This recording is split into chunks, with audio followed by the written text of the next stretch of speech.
Compost use in Florida makes a significant difference, even if you put a small amount out. Folks moving to the state aren't slowing down. We can help protect what it is that they're coming to see. They're coming to see the beautiful beaches. They're coming to see our springs. They're coming to see our lakes and rivers. They're coming to see these beautiful wooded areas. You can bring some of that to your neighborhood and protect, what is just outside of your neighborhood by taking the proper steps. And we have rainforests on this planet that have been there for millions and millions of years, hundreds of millions of years, and nobody's in there fertilizing or spraying glyphosate or anything else. It's just unkept, unmanaged. It's a self-feeding system. Yeah. And we can install that into even residential landscape. We have companies throughout the state of Florida that are moving away from mineralized fertilizers and going to a top dressing program. So the compost process is basically taking those nutrients, they're being utilized by the biology, they become locked up in the finished compost in the organic matter. Mm-hmm. So when you apply that product to a soil, it can rain 6 inches the day after that. Nutrients not going anywhere.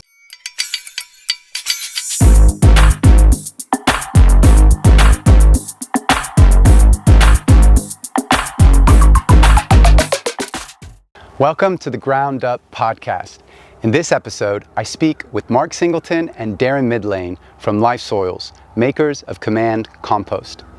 Darren is their Chief Technical Officer and has spent his entire life learning about soils and composting and has developed a proprietary composting methodology, which we talk about. Mark Singleton has over 25 years experience in the landscape management industry. But a few years back, Mark decided to join LifeSoils as a soil ecosystem restoration specialist and has been working to introduce composting as a mainstream landscape management practice for Florida landscapes. I hope you enjoy this episode. Tell us your story, Darren. Yeah, it all started back in 1990 in England. I was always interested in horticulture and I used to propagate plants. We have very small gardens in England, so everybody grows dwarf varieties of plants, which can be hard to propagate. So I got interested in the fact that you could take a side shoot off of a bush or a shrub and then stick it in some sand and peat and make it root and create another one. So it kind of fascinated me.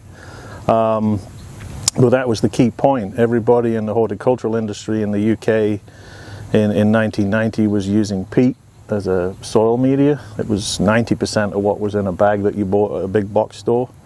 And then the British government in 1990 decided to ban the extraction of peat. So there was an overnight kind of ruling that, we've only got 5% of Britain's lowland peat bogs left, which were endemic environments with certain species.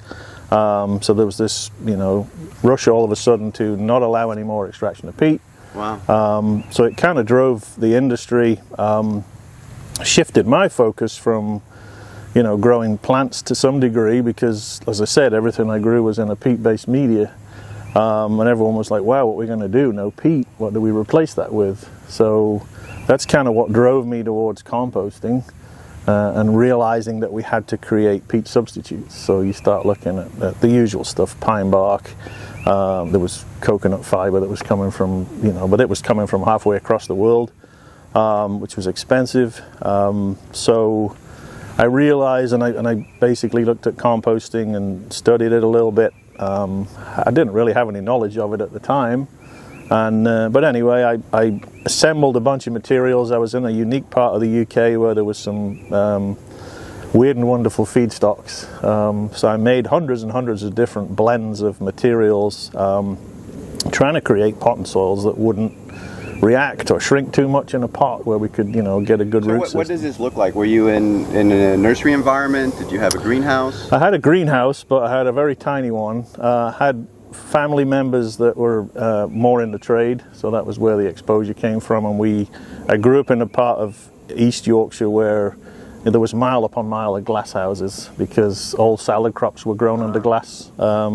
This predates EU, the European Union, so when the UK joined the EU, then the salad crops started to come more from Europe. So the greenhouse industry shut down quite a bit. But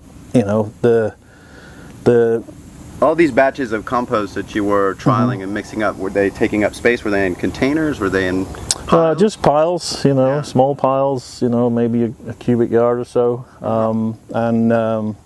Just a lot of trial and error. And one particular mixture that I really liked, I'd been approached by the Ministry of Transport, which is, equivalent of your Department of Transport over here, or our Department of Transport. So there was a motorway extension near Manchester where they were planting trees, and they wanted to use peat-free compost in the planting holes to help establish the trees. So I made a batch of material for a guy that was coming to look at it, and made this product. I really liked it. It looked like peat, smelled like peat, and I put it in some poly bags and set it to the side because he wasn't showing up for 2 or 3 days. Anyway, he gave me a call about an hour before he arrived, and I went to retrieve these bags that I'd just thrown in my shed. And as I walked in the door, I looked, and the bags are kind of flat on the ground. I'm like, oh, where'd the material go? So I'd created a mixture of organic materials that reacted so strongly and vigorously that the microbiology in those samples had basically consumed the soil. There was nothing left in the bag. Nothing back. It just looked like the contents of an ashtray when you looked in the bag. Wow. It was just mycelia and hyphae. And so you could see it moving around? Yeah, you just looked like somebody had set fire to it. It looked like ash. Wow. So of course the guy showed up. He wasn't very happy when so yeah, it wasn't a good experience. So he went away angry. And I kind of went back to the drawing board because I thought, well, that it's terrible. That's the worst thing ever. You're trying to fill a container to grow a plant, and then the material disappeared on itself, so it wasn't ideal. So I started playing around with paper pulps, just large volume cellulose-based materials that you could potentially compost and turn into peat, but they were so high in carbon that they wouldn't react, and you couldn't really stabilize them. So several months later, I just woke up one morning and it dawned on me. I was like, well, whoa, what about the stuff that broke down real quick? What if I introduce that into these other materials? Will it create a reaction? So by that point, I had a truckload of paper pulp in my yard, which just looks like wet egg boxes, the old egg cartons. So I recreated this media. I went outside, dug a hole in the side of this pile of paper, and I buried the material in there, and the next morning when I stepped outside there was steam rising out the top of the pile. In a nutshell, I'd created an inoculant that accelerates decomposition. So that would then allow me to, because the likes of paper pulp and sawdust and all these things that are high carbon, they have such a nitrogen draw. If you put them into a soil blend or a compost product for growing in a container, they want to break down. So bacteria will attack that carbon, and if they're going to consume that carbon and break it down, they need nitrogen to do that. So if you go put fertilizer on your plants, then the bacteria will use that to consume that carbon, and it'll draw nitrogen away from the plant itself. So the media that you grow the plants in has to be stable, and that's what it allowed me to do. It allowed me to create this inoculant that would stabilize carbon-based materials and allow me to use them as a component in a soil blend. But beyond that, at the time, the horticultural industry in the UK was huge. The compost industry back then really did not exist. There wasn't recycling targets and goals like there is now. If I go back to Europe now, every town has a compost operation, and there's recycling, and it's very prolific everywhere. But so the first things I did with the inoculant were actually bioremediation.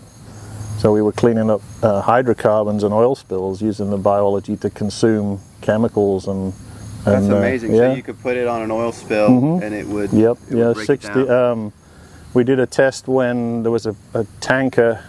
I think it was ExxonMobil called the Sea Empress that ran aground off the south coast of Wales.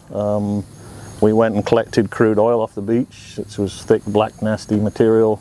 Mixed it with wood, put it into piles, and in 16 days the crude oil was basically gone, broken down completely to nothing but CO2 and water. And that's the same process that you were describing that was breaking down the carbon-based materials. And it's a mixture of microbes? Yes, yep. Yeah, so the inoculant is a predominantly actinomycetes. So they're, if you've ever dug over nice, rich, healthy soil and you smell that soil odor, that's a chemical created by actinomycetes. So the smell of soil comes from these particular microbes that I utilize. The smell of soil. Yeah, so they call it geosmin, and that's the chemical smell of soil. Geosmin, not jasmine. No, geosmin. Geosmin starts with a G-E-O. G-E-O. Geosmin. Yeah. Geosmin is the smell of soil. I like that. Yeah, so... actinomycin then was kind of very heavy. They used to be classified as fungi because they grow pretty much like a fungi. They push hyphae out through the soil and they're decomposers. But the unique thing is that they're enzyme producing. So you can introduce them into a material that's resistant to degradation, and they'll produce enzymes that help to break it down. And enzymes, that's like what we produce in our gut, exactly. our digestive system, or saliva. Right, but they're so diverse in the materials that they can break down that they can produce hundreds of different enzymes. Geosmin. Geosmin. Yeah, I think it's M-I-N at the end. It's also the smell of rain, like when you smell rain. Yeah, when you walk through the woods after it's rained, and you can smell that. It's also actinomycin. Is it just in the soil, or is it? It's pretty much in the soil. Yeah, and the leaf litter, obviously. Kicks up. Yeah, so the actinomycetes are, they're, as I said, they were reclassified as a filamentous bacteria. So just like a fungus, they push hyphae through the soil, filaments, hence the word filamentous. So they grow by sending out these fine hairs through the soil, which has many benefits. And all these bacteria also produce like a soil glue. So in Florida here, with our really sandy soils that can get heavily compacted and don't hold water very well, the bacteria will create this soil glue, which, if you think about it, if you stack sand particles on top of each other, you've got a really dense, there's not much airflow or water movement through it. These bacteria will stick those sand particles together to create clumps or little cylindrical, so it's almost like going from sand to a bunch of marbles, so that then there's air pockets and water movement through the soil, so which again allows for better exchange of oxygen and water and just much healthier. Is that why they thought it was a fungi at first, because it sent out like this mycelial type structure? Yeah, it looks like, if you look at it, and it's oftentimes very visible in our compost products, in our command product. It looks like really fine spider webs in the material, and little pieces or fragments of stabilized carbon, which is the organic matter, will be basically covered in white. So these little guys, the actinomycins, are the ones responsible for this rapid decomposition that you observed? Yeah, so they speed up decomposition in most cases. If you think about traditional composting and conversion of organic feedstocks, to get a fully cured compost, it can take 6 to 9 months. So we're able to do it in 60 days using our process of accelerated decomposition. And the other fascinating thing is that normally when you build a compost pile, it is self-heating, because the bacteria, as a result of their energy and their movement, they create heat, which basically creates the heat and steam from a compost pile. And typically that happens in the center of the pile, because that's where it's most insulated. And those bacteria will use up oxygen, and then you have to continuously turn those piles to aerate them to keep the process going. Our inoculant is so reactive to oxygen that when we build a windrow, we place the inoculant on the surface of the pile, and then we'll put a layer of additional material over that inoculant, like a 9 or 12-inch layer of previously composted material, to basically encapsulate everything. And the bacteria populate from that outer edge first, so they run laterally along the side of the pile. So when you go out there the next day with your temperature probe and you stick it a couple of inches into the pile, that needle will jump off the dial because it's super hot. But then when you slide the probe in, the center of the pile is cold. So it's decomposition from the outside in, as opposed to inside out, which is the more common composting methodology. So you basically discovered an inoculant that allowed you to develop a new composting process. Methodology. Yeah, it's the only alternative method that was since the 70s that's been approved by the EPA as a method modification to composting regulations. Really? Yep. Do you own a patent or patents on this? No, it's a trade secret. I think the simplicity of it, even though in itself it's quite complicated, I think that you often, to have a patent and have a worldwide patent and then police that costs so much money to do that. Oh, interesting. That we thought, to keep it a trade secret because it's so very different to anything else out there. Normally, he's really good at keeping secrets. Yeah, He's very good. yeah. So normally, if you buy something off the shelf, it'll have a label on the back and it'll tell you how many colony forming units of. So you can buy enzymes for septic tanks and that sort of thing. Right. And you can buy bugs in a jug for your agricultural use or for soil. So, but of course, they're all created in fermentation tanks usually. So they create a tank and they'll grow individual strains in tanks and then they'll blend them together. But that limits you to a dozen strains at most. Some products have 4, 6, 8, 12. In our product, we have 6,000 strains of bacteria and 3,000 strains of fungi. Wow. So it's very, very diverse. So a strain is a unique species of microbe? Yeah, they fall into their different groups, obviously. Because of the nature of the inoculant, we have very high populations of actinobacteria, which is the actinomycetes, and then that covers streptomycin and all the antibiotic-forming bacteria that people use for medical use and drug production. Well, we used it in citrus as a chemical input. In fact, it's kind of an unfortunate story. One of our partner growers used it, and we packed his fruit and shipped it to Japan, and they got tested in Japan and failed for MRLs because there was zero tolerance for the use of streptomycin. Yep. And that's I guess that's an industrial or chemical form of the same antibiotic effect. It was being used for citrus greening improperly at the time. But you're describing a naturally occurring bacteria that you can import into a citrus grove through compost. Yes, exactly, yep. So there's the actinomycin, which includes streptomyces and other forms of bacteria, but there's a lot more because you have 9,000, and these have been identified. Yes, yeah, so we do a lot of DNA extraction work, and then it's quite in depth. I mean, the DNA extraction's got pretty easy these days, and you can if you set up a simple lab, you can do that yourself. Okay. But then everything's run through a supercomputer with software. So because it has a computer program that identifies the different strains and then gives you a list. There's predominantly, you say there's 6,000 strains of bacteria in there. The top 10 or the top 20 form most of those colonies. Populations. Yeah, because when you look at the bottom of the list, you're looking at 0.00000% or whatever of something. So, but it's fascinating to be able to look at. Especially when you read about soil health and soil biology, and you realize that there are important things in there like actinomycetes, like the fungi, mycorrhizae, bacillus, trichoderma, streptomycetes. You can actually look through your DNA and your RNA results, and you'll see those strains and the different properties of those bacteria in there. There's a lot of little things in the soil that we take for granted. Yes. Can't see. How many individual microbes do you have? Is there a way to quantify that?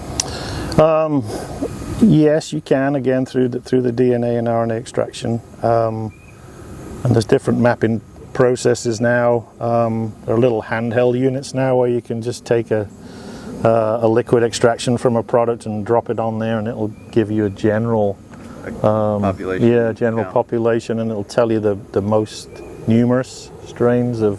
Really? That's simple. Yeah, and then you can, but obviously, our research, we're always looking at, what happens if there's different temperature ranges, there's different feedstocks. What happens if you manipulate the piles differently at certain stages of the compost process? So you can actually get pretty prescriptive. And that's the future of compost production, is to get prescriptive. How do I manipulate the pile and basically make the strains that I want to grow thrive. And like if I have a situation where I'm supplying a media to a greenhouse nursery, and they have an issue with Pythium or Fusarium or something, can I make a compost that is very prescriptive towards combating those types of fungal diseases? So you think we can eventually get to that level of control? Yes, I believe so. I think we're showing that in certain studies that we're doing. There is a lot of data on, we're different in the fact that we have an enhanced compost process and a very different, unique DNA fingerprint on our compost because of the inoculant and the nature of the process that we use. It makes it very different from conventional compost.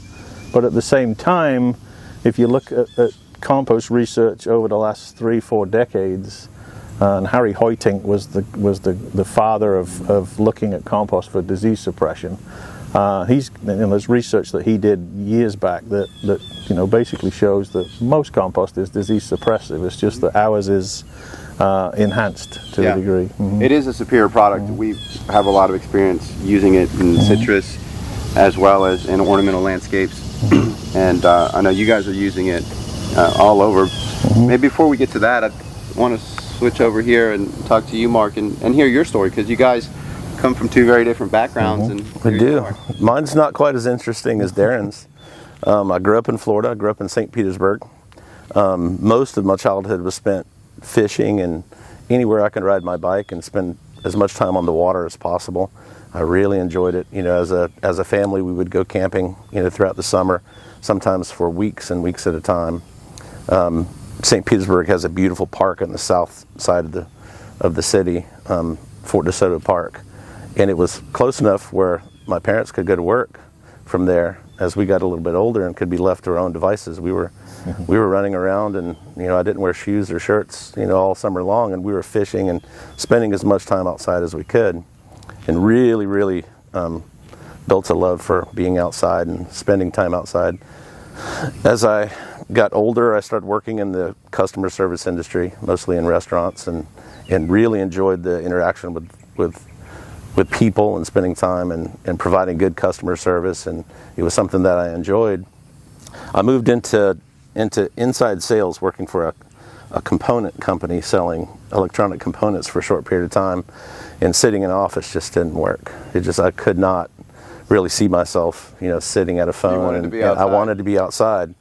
So I started looking for opportunities to get outside and spend some time, and I discovered landscaping, fertilizer and pest control in particular at the start, and it was just a natural fit. It just really was something that I enjoyed, because I could get out there, I could identify opportunities in these landscapes to improve them, through this palette of products. We'll call them products, but they were chemicals and synthetic fertilization. I would go into a yard and I could interact with the homeowners and provide that customer service that they're looking for, and I could use the palette that I was given to correct issues. And there was a cause and effect that I noticed right away, where I could come to a yard, identify what needed to be address it with what I had, come back in 2 or 3 weeks later, and there was just this big response, and it was just intoxicating. I would get out there and I could ride through my communities and see my effort. I could see the work that I was doing, and the customer base responded. They were getting what they were paying for, and I was providing that service, and it was just the perfect fit for me. And the longer I spent in that industry, the more I learned. Some of it through training through the company I was working for at that time, and a lot of it through just natural curiosity. I would spend time in my downtime looking up the different plant varieties or different pests that might affect those plants, and a lot of that was spent through IFAS and some of the research papers that are available to just anyone. So was a natural curiosity. I did that for about 13 or 14 years, and then had the opportunity to go work for a large family-owned landscape company. They were looking for someone to manage the program at a resort in the Disney area. And it was a very unique opportunity because it is a resort, and I felt comfortable with my abilities to both identify issues and work in an area that was primarily, a customer service base community. So it was a timeshare community where a lot of the owners had a vested interest in how the property looked year over year. There were obviously a lot of people around, and it was very important to make sound agronomic decisions without infringing upon their time at the resort. So it was a perfect fit for me, and I felt very comfortable moving into that situation. And once I got there, we really started focusing on the IPM, or the integrated pest management side of things, and reducing irrigation in areas that didn't require it, which naturally reduced the amount of weeds in a certain area, which naturally reduced the amount of fungus that might show up in a certain area, which greatly reduced the need for chemical intervention, which overall made the resort guests much more comfortable, much less liability when you're making those types of applications and reducing those types of applications. That was a very successful endeavor for me. It was really something that I fit very well with what they were looking for. The way the company approached all their properties, do they have an ethos of IPM? They really didn't. At that particular time, it was meeting the demand of the customer. And in many cases, as I worked my way through that company and had more and more properties to manage, they were new, maintenance-free type master plan communities. And in that case, we really needed to meet the demands of not just the homeowners that were moving into those communities, but the developers and builders that were building those communities. So these are master managed landscapes through the HOA? Through the HOA. Yeah, those are tough. They're very, very difficult because there's a demand from both sides, and you have to be very cautious as to what problems you point out to homeowners so you don't implicate the developer or the builder. You kick a hornet's nest, and it's very tough. But there is room for improvement in those types of communities, and you can make what essentially is a moving train of development in a community much more efficient through IPM and through communication. So internally, the company, the longer I was there, they started calling me the IPM manager because I would bring everybody in, and through communication we would really dial in the amount of irrigation that was going down, so there was no liability on the irrigation department to over irrigate to keep things hydrated, through educating the maintenance teams on proper mow heights for turf and proper pruning techniques, and through communication we really had a great level of success in those types of communities. So you were optimizing these maintenance practices for efficiency to reduce inputs, but you were doing this with Florida resort landscaping. Correct. So traditional landscaping. And one of the things that we could not really affect was the conditions in which the plants and turf were installed on. So we had, this massive amount of new growth in Florida, and this is, approaching 20 years ago, 15, 20 years ago. We haven't really slowed down at all. I think it's ramped up. Oh, the population growth is so incredible. it's really held steady over the last 20 years. Mm-hmm. But the amount of new development, there was really no thought put into doing things the right way and considering all aspects of the landscape. So it was on us as a company, and it's on the industry in general, to make the most of what you've been given. And in that situation, even traditional landscapes, you have to make decisions that aren't always right for the environment in order to keep everyone happy. So it was really driving our inputs, both from irrigation requirements, because soil was not holding moisture. Plant pallets were put in neighborhoods without consideration for the soil conditions, without consideration for right plant, right place. Yeah, right plant, right place was not really being considered. They were designing based on an overall look, what they were going for. And it was extremely difficult to work in that scenario. So the longer I was in there, we had our areas of success, and we had places where I felt we were very strong, but there were plenty of opportunities to get better, and it was becoming more and more frustrating. I started working with Darren and the guys from LifeSoil, and working with Clue and Dr. Pierce Jones on a community in Claremont. We had roughly 6 million square feet of zoysia placed on a retired sand mine, so no organic matter at all in the soil. It was the worst possible scenario for the turf installation. And I needed a solution. I need something that we could do to correct this issue. And my fertilizer provider at the time, the company I was buying most of my fertilizer and chemicals from, mentioned Command as an option. And we started utilizing it first as a top dressing in order to try to add a stabilized organic source to the soil. And it was immediately a game changer for me. I mean, it made such a difference right out of the gate.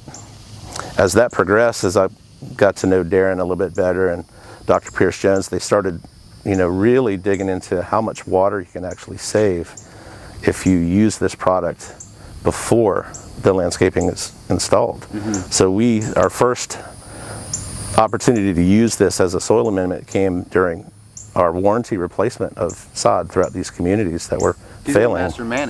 Master managed communities. So it was on the HOA to pay for all of the sod replacement? In certain cases, yeah, they had a budget that they would replace every year. So they had the zoysia is sitting on a sand hill. Correct. It's drying out inevitably. In between the irrigation cycles, it would dry out. And then I guess you had a lot of mortality. Areas that would die, and in many cases it was a pattern of replacement on these areas. So they would replace the same areas year after year. It just was a lot of money. We did a sod replacement. We amended the areas that had failed, and for years after that amendment, those areas remained steady, and they did not decline after that. So I took immediate notice of how much you could reduce the inputs, even in traditional landscapes, by taking all of this into account prior to install. Yeah. So if you were to amend soil prior to the initial install of the landscaping, when you built the home, it would be so much easier to manage. Yeah. And it was just a no-brainer to me. But it was obviously something that was a little bit difficult for the builders to understand. It was a tough sell. But you were the account manager for the landscaping company at the time, responsible for this master managed HOA contract, which was primarily zoysia on a sandhill. Correct. Sand mine. Correct. Wow. So then you were really motivated to find a solution, and as you're describing, when you applied the compost, it worked. Instantly. It's a good product. And it was easy for me to understand. Darren made the point about geosmin, that smell of soil. It's something that I think is naturally, instantly recognizable to anyone that understands soil. I think it's in our DNA to understand what good, healthy soil is and what it smells like. We enjoy that smell after the rain because it smells like fertility. It's biophilic. It's the love of nature. Yeah. The love of being close to a healthy ecosystem. You could describe it, but it's a feeling that people get. Absolutely. Yeah. It was something that the homeowners responded to immediately. So it's something that, as a person or to a person, they would say, I would have paid more for this if it would have been offered. When I built my home, if I would have known the benefits of this, this is gladly something I would have added to my home cost. But the builders were still reluctant, and in many cases still are. Well, they're working within a framework and a model that is well defined, that's designed to be repeatable, and that's process driven for the most part. And I understand it. There's sound economics behind all their decision making. We're introducing a fairly radical new concept of LifeSoils and building a healthy foundation of soil for our landscapes and our communities. It's going to take some storytelling, some communication, and but you guys are doing a great job. I see a lot of traction in Central Florida and beyond, where the right people are asking the right questions and leaning in to learn more about how we can build healthier soils. Sure. LifeSoils is such a great name. How is soil alive? I mean, it's the function of the microbes in the soil that nobody sees, basically, that drives the whole ecosystem. So we don't have plants, therefore we don't have animals, therefore we don't have food or pollinators without microbiology in the soil. That basically, if there wasn't biology in the soil, as the leaves and everything fell off the trees, they would never decompose. So you would basically, the planet would get buried in, not that the plants would grow anyway to serve that function, but everything would shut down. There'd be no regeneration, and everything would just fail. So the microbes drive everything. That symbiotic relationship between soil, and we've all heard, the anecdotes in the past about civilizations are built and lost on the condition of their soil. If you don't maintain a productive soil around a big city and create the food that feeds the people, then that civilization will fail. Soil is the foundation of civilization, always has been. Yep. It seems that's a notion that's foreign to the average person today, because not a lot of thought goes into soil, sadly. Yeah, I think it's just it's like everything these days. It's ease of doing something. If you can, go to the store and buy a bottle of something or a granulated product that's easy to apply, that provides the basics for plant growth, but that's all it does. It doesn't drive the microbiology in the soil. It doesn't provide most of the trace minerals that plants need. A lot of those products actually harm the biology of the soil. They do, yeah. They're toxic to it, yeah. Destroy it. I was somebody was explaining to me that glyphosate, it kills by means of fusarium, and which it achieves by destroying most of the microbiology in the soil, allowing the fusarium, which I guess is resistant to glyphosate, to spread rapidly through the soil, and then the plant dies from a fusarium decline. Right. So the mode of action of glyphosate is to destroy the microbiology. Yep. Yeah, and again, it's something that I kind of feel like in Florida we don't really have topsoil. No. Because of the nature of, it exists where we're sitting right now. We have a leaf litter layer, and we have yes, and we have natural decomposition. So we're sitting on top of a natural compost process, basically.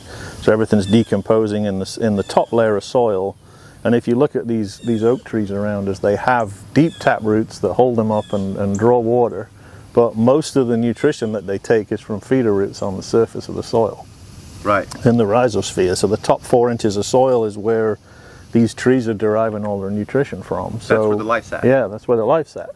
So if you think about that, when you go through a grove or an agricultural crop and you spray Roundup or glyphosate over the top of the surface of the soil, it's really, really close to those feeder roots. That's right. So that I was asking our citrus grower Brian about his observations after several years, actually 6 years of applying compost in citrus groves, and he said the most immediate observable effect in the soil is the growth of surface roots. Yes. So there's a lot more roots in that surface layer, which for us as citrus growers is very important. It's an indication that there's not only life in that in that upper layer of the soil, but there's more root mass, which means there's going to be more uptake. So we're very pleased with that particular effect. But the microbes are the basis of these processes of decomposition and nutrient exchange. Yep, it's a symbiotic relationship. So if you think about a root from a plant, whether it be a tree or grass or whatever, only is able to pull nutrients for about 1 millimeter from the surface of that plant root. So you need to have a lot of roots and going in a lot of directions, particularly in a soil that's not so fertile and might be sandy soil. So you need a lot of roots, but to basically enhance that, the biology that lives in the soil will basically form an association with that plant. So it will attach itself to the root. We've all heard about mycorrhizae, which are kind of popular. Actinomycetes do the same thing. They attach to the root, and then they basically send out their filaments and their which basically extends that root for multiple. It works like mycelial networks, Yeah. filamental networks that connect the roots in a forest, and it's a type of web or network that allows for the transfer of nutrients and information. And information, yes, signals to, in a woodland like this, if a tree on the edge of the woodland gets attacked by a certain pest, it can send a signal to trees in the center of the woodland to create a response to, hey, this pest is around, you might want to create this natural defense in your leaves. That's the microbes communicating through the soil. I heard that was called the wood wide web. Yes, there you go. The wood wide web. But communication is important for plants, something that's often overlooked in our relationship to plants. We don't necessarily consider that they're communicating with each other, that they have a form of intelligence that allows them to do that. And it's really interspecies communication because it's mediated by the microbes, the fungi and the bacteria. And I find that stuff fascinating. Maybe it's a little niche, but soil as the foundation of civilization and soil as the basis for our life processes, I think that's something that should be common knowledge. And the importance of investing in soil, therefore, should be very highly valued in our society. Sure. And I think that's what you guys are proposing, and we're getting to that in Florida because of our water issues. People are looking for solutions to that, as well as a number of other things that are serviced by healthy soils. So the conversation that you guys have started in Florida is remarkable. What types of stakeholders are you dealing with right now that are local government? A lot of landscape ordinances in the process of being rewritten right now. And a lot of that, as you said, is the need to do something different. We don't have the water available to support the growth that we've seen that will continue, more than likely, to 2070 and beyond, based on the projections. So you can't put a master plan community somewhere and build 10 or 15,000 homes and then expect to irrigate those landscapes with 40, 50 inches of supplemental irrigation every year, and not have a problem where you're draining the aquifer. There's a necessity. The builders will eventually have to stop building if we don't change the ways, because there won't be the water to support this development. They don't want that. We can amend the soil with products like Command. We can increase its ability to, because think about it, we start with basically a subsoil. They build a home, they strip the vegetation on a virgin site, they go landscape the whole thing, take subsoil from the retention areas, bring it to the surface, and create pads to build homes on. Because that makes sense, because that pad is then compacted, it's an ideal foundation to build a home on. But it's not an ideal place to grow plants because the pH is high, there's no organic matter in that soil, there's no biology, it doesn't hold water and it doesn't hold nutrients. So then you spend the next 15, 20 years trying to maintain a landscape, overwatering it, over-fertilizing it just to keep it alive. So if we fix the soil at the beginning and just amend it, the product will hold 6 times its weight in water. So we can keep water in the soil between irrigation or rainfall events. We can substantially reduce irrigation, in most cases by at least 50%. And we take the approach that you guys are doing, and through the Outside Collaborative, where we transition that plant palette, right plant, right place. And we switch to the more native species, which require less nutrition, less water. They all thrive. I don't care what plant you put in compost; it thrives better, regardless of what species. We've seen it on citrus. We've seen it on turf. We've seen it on native plants. I mean, when I say we, I've seen it with my own eyes. You put the compost down, and like magic. 2 weeks later, the plant is vigorous, it's vibrant, it's responding. And the difference is in being. The difference between compost, I don't consider compost to be a fertilizer, right? Because it's got very, very slow release nutrients. Whereas fertilizer is basically you're putting nutrients into a system. It can be there's coated products, but again the release of that product is all dependent on temperature and humidity, and it's variable, because that coating will break down depending on time of year and whatever we've else. done studies at the farm. It's not what the label says. It varies. Yeah, sure. So what happens during composting is we take these feedstocks in that have nitrogen, phosphorus, potassium in them, and all the other good trace minerals, and they go through a biological conversion process via the bacteria. So bacteria grow in a compost pile, they split and divide, and they multiply. 2 become 4, become 8, become 16, and so on. So you've got billions and billions and billions of bacteria in a pile, and they need nitrogen. That's what you need carbon, you need nitrogen, you need oxygen, and you need water to make a compost pile work. So those nutrients become consumed by the bacteria during the compost process. The nitrogen that was there from the inputs gets consumed by the process, so it's not necessarily a good source of nitrogen for plants. Right, yeah. So compost is, so the compost process is basically taking those nutrients, they're being utilized by the biology, they become locked up in the finished compost, in the organic matter. So when you apply that product to a soil, it can rain 6 inches the day after that. Nutrient's not going anywhere. It's going to stay in that soil because it's held in that organic matter. So again, the biology that's in that compost will work in conjunction with the plant palette to basically unlock those nutrients and provide them to the plant. So it's still something to learn about, at least on our end when we're applying it in the citrus groves. We believe we're getting a contribution of nitrogen from the compost. As you know, we're applying 4 tons to the acre once a year, and we are getting 40 pounds of nitrogen contribution from that compost application, which is a quarter of what we need. We need to put 160 pounds of nitrogen. So that's the one nutrient that our growers feel most confident we can rely on in the compost. But you're right, there's this question of the release curve and the timing of the availability. We're used to applying the chemical fertilizers, in a manner that's very controlled and targeted. We know when we need it for the various processes the plant needs. Yeah, compost use is kind of an investment in your soil health, because those nutrients you put a ton of compost out, if it's got 40 pounds of nitrogen in there, it's probably going to be 15-20 years before all that nitrogen becomes plant available. 15 to 20 years. So it's a long. So basically, how it works is, in the first year after application, you get about 10 to 20% of that nitrogen that you put out.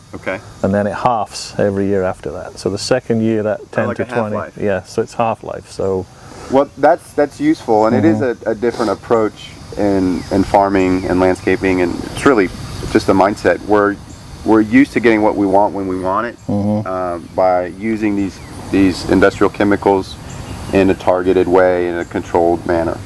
On the other hand, the process of soil formation is a very patient process that, this doubling doesn't look like much at the beginning. I think the biggest benefit is by applying the products and the organic matter to the soil, you're building the soil's ability to hold nutrients. So there's a measurement called the cation exchange capacity, and that's the soil's ability to hold nutrients. So every little piece of our compost product, stabilized organic matter, has a negative charge. So if you think about simple physics, a lot of your nutrients that you put out are either single or double positive charged. So you put organic matter in the soil and you apply nutrients, whether it be chemically or organically, they bind with that organic matter like little magnets. They stick together, so it holds those nutrients in the root zone, so it helps to prevent leaching. So if you think about a recommendation for a citrus grove that might be on the central ridge where the soil is very sandy, they're saying to you, well, you need 160 pounds of N a year. In that calculation somewhere, there's a mechanism for how much of that is lost. Available and lost, So if we can limit those losses. Capacity is the capacity of the soil to hold and store nutrients over time, and also to exchange them between locations in the soil. And the more carbon you put back in the soil, the more capacity you have to build these exchange sites. that's one thing that our growers in citrus were able to measure, because we can measure exchange capacity, and we feel that there's a real contribution to exchange capacity from the compost applications, which is great. But maybe let's go back to the landscape story, because this soil is a part of a broader solution for water conservation, and also a part of the solution for the reduction in nutrient runoff, which pollutes our waterways in Florida. And I think it's best when it's layered with the right plants, and you have a holistic approach to the landscape system.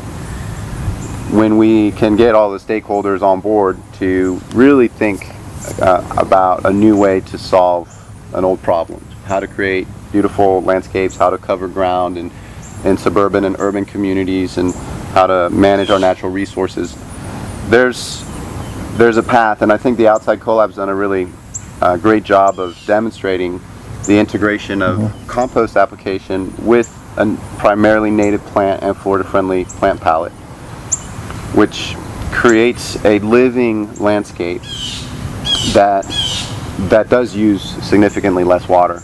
Dr. Jones's initial research at Sunbridge was showing that we were using 10 times less water with the alternative landscapes than the conventional landscapes. Mark, I'd love to hear kind of your thoughts on the Outside Collab, and where you think all of this is heading in terms of Florida landscaping. So when I came to LifeSoils, it was just at the beginning of the conversation. We had just completed phase 2. LifeSoils had just completed the phase 2 amendment of Cyril's Drive. We were just in the discussions of planting, the boundary planting at Sunbridge. Let's describe Sunbridge for our audience who may not know about the project. Okay, so Sunbridge is a community being developed by the Tavistock Development Company. It is in northeast Osceola County, right on the border of Orange County. It's located primarily between St. Cloud, Florida, and Orlando, the Lake Nona area of Orlando. And Tavistock Development developed Lake Nona, started that development, I would say late 80s, early 90s, most likely. And it's a beautiful area, and was primarily a wooded area before the development. And it was traditional landscaping. It was traditional homes, traditional building styles, traditional land clearing practices, where they would come in and dig the detention or retention ponds and spread that subsurface soil throughout the communities, put traditional landscaping down, and that's been nearing completion, and they've moved into, I believe it's Mormon land, Desert Ranch. Yeah. And there just was not enough water for that development. So, because it's a large development, 24,000 acres, I believe. 26,000 acres at build out, somewhere between 30 and 40,000 homes at development, which will be completed long after we're all gone, most likely. But still, there's a lot of work to be done. There just was not enough water to be allocated to that land for landscape use. They had to figure a real solution for building those homes in those areas without the overwhelming hit to the environment as they were building it.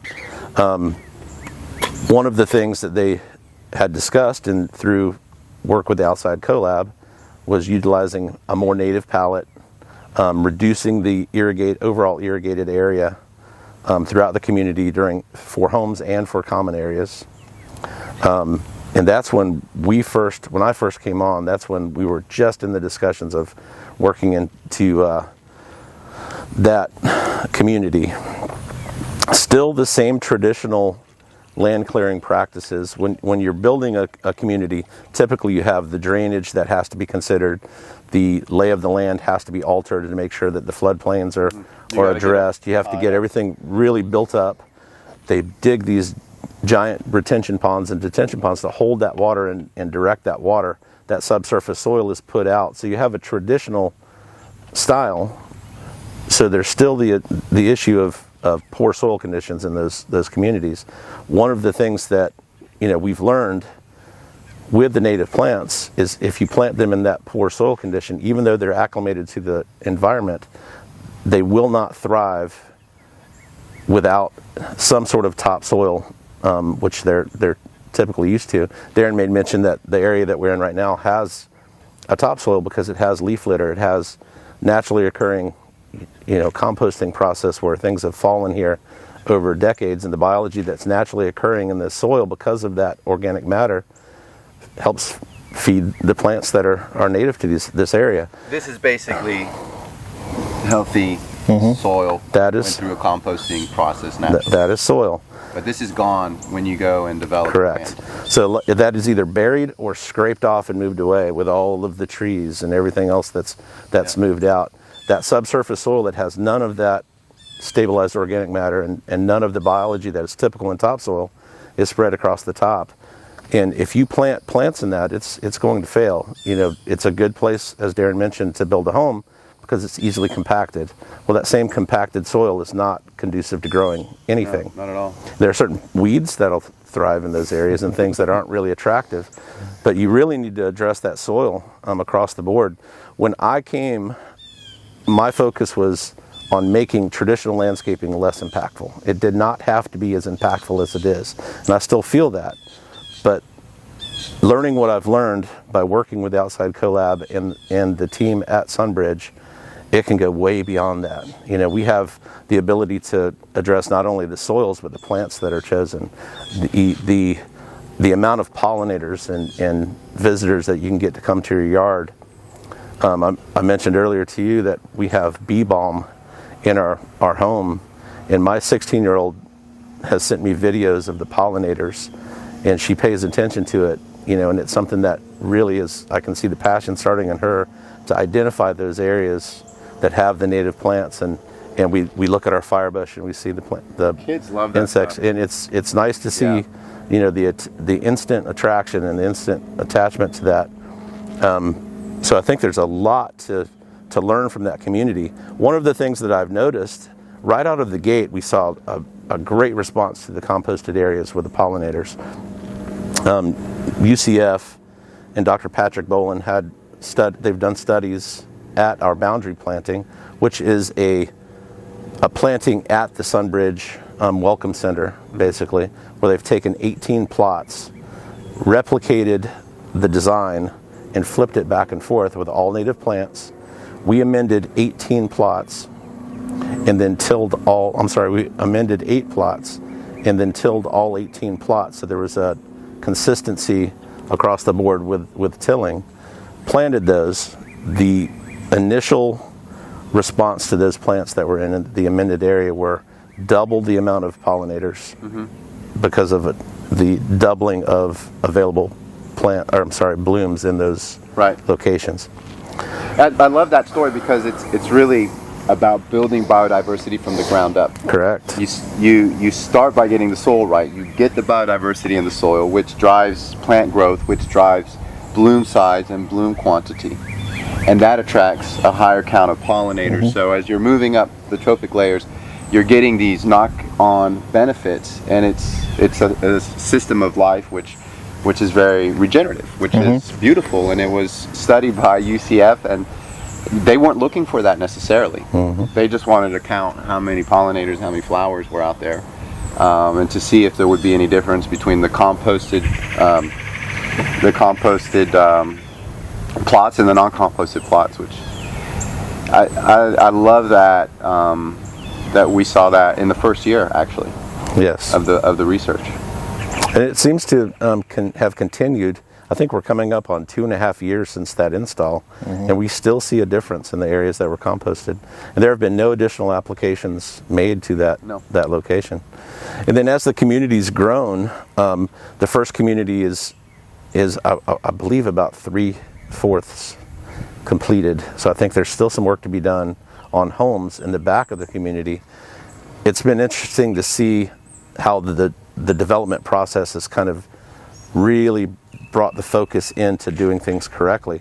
When we first started in that community, some of the challenges that you see in any master plan community are bringing all of the efforts together. Coordination. It's coordination to make sure that there's a chain of custody from the time that the design is made for the landscape installation to the actual landscape installation, from irrigation to plant install, and then the maintenance practices after install. Yep.